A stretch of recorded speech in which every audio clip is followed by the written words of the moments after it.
Welcome to This Explainer.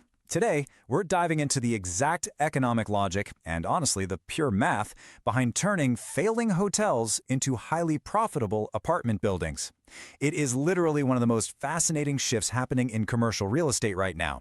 And by the end of this, you're going to understand exactly how the numbers actually work. So to kick us off, you might be wondering, why buy a failing hotel at all? Why not just build from scratch?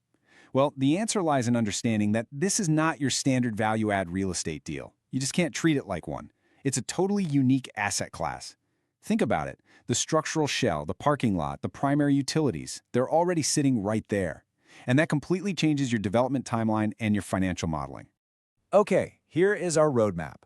We're going to look at the conversion play, the 4 rules of underwriting, building the capital stack, projecting cash flow, avoiding the utility trap, and the final exit valuation. Section 1, the hotel conversion play. Let's look at how this strategy leverages speed and cost. This whole thing relies on what we call a massive velocity premium. While a traditional developer is stuck in a grueling 24 to 36-month slog just waiting to deliver their very first units, a hotel converter is already stabilized and making money in just 6 to 18 months. I mean, you are drastically reducing your carrying costs and capitalized interest just by skipping the absolute hardest parts of construction. The really crucial takeaway here is that this endeavor is fundamentally a basis play. Success doesn't just magically come from charging high rents, it depends entirely on keeping your total capitalized costs way below what it would cost to build that exact same building from the ground up. You're buying at a discount and you're renovating at a discount. Section 2, the 4 rules of underwriting. Before you start writing any checks, your property has to pass these strict gates. What's so interesting is how these operational gates protect your downside. Especially the basis rule, which dictates that your all-in conversion cost must stay between 60% and 70% of local ground-up construction costs. So if building new costs $300 per square foot in your local market, your conversion basis has to be under $210. Period. You also need to aggressively look for municipal incentives like tax increment financing, which a lot of forward-thinking cities are currently using to speed up housing supply. And when it comes to layout, extended stay properties are literally the holy grail. Why? Because you save an absolute fortune by avoiding massive plumbing trenching costs. The kitchenettes and those individual plumbing lines, they are already right there in the walls just waiting for you to upgrade them instead of installing them entirely from scratch. Section 3, building the capital stack. Let's actually look at how this plays out financially for a hypothetical 100-key hotel. All right, let's break down the anatomy of our deal on a per-unit basis, totaling $125,000 per door. Roughly half of that, so about $65,000, goes straight to acquiring the distressed hotel at hospitality multiples. Then another $45,000 goes to hard renovations. Think kitchen installations, nice finishes, things like that. The rest covers soft costs like architectural and zoning fees, plus your capitalized interest during the 12-month pivot. Multiply that out by our 100 units and $12.5 million is our magic total number. Why is that magic? Because ground-up replacement costs for this exact same 100-unit building would easily top $25 million. By keeping our total capitalization at literally half of the replacement cost, we have built-in equity from day one. Section 4, projecting the cash flow. Let's check out the 5-year pro forma to see how the cash actually moves. Now, as you can see, year 1 is brutal. You're looking at a 50% average vacancy during the lease-up and conversion phase, and your expense ratio sits at a super painful 90%. But watch what happens in year 2 when stabilization finally hits.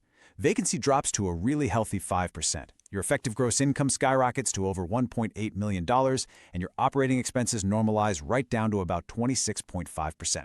And this right here leads to the hockey stick growth we're all chasing. Just look at that jump.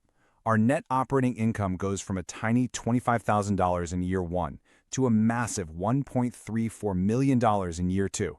It's a stunning turnaround, and it proves exactly why that 6 to 18-month velocity premium is so incredibly powerful. Section 5, avoiding the utility trap. Before we can celebrate our exit payout, we need to talk about a hidden pitfall that completely ruins amateur investors. $2,500 to $4,000. Write that down. That is the hard cost you absolutely must allocate per unit in your year 1 budget to fix what's known as the all-in utility trap. So here is how the trap gets you. A lot of older hotels operate on a single master meter for water and electricity. And as a hotel owner, you pay all of that. But as an apartment building owner, you absolutely cannot absorb that cost.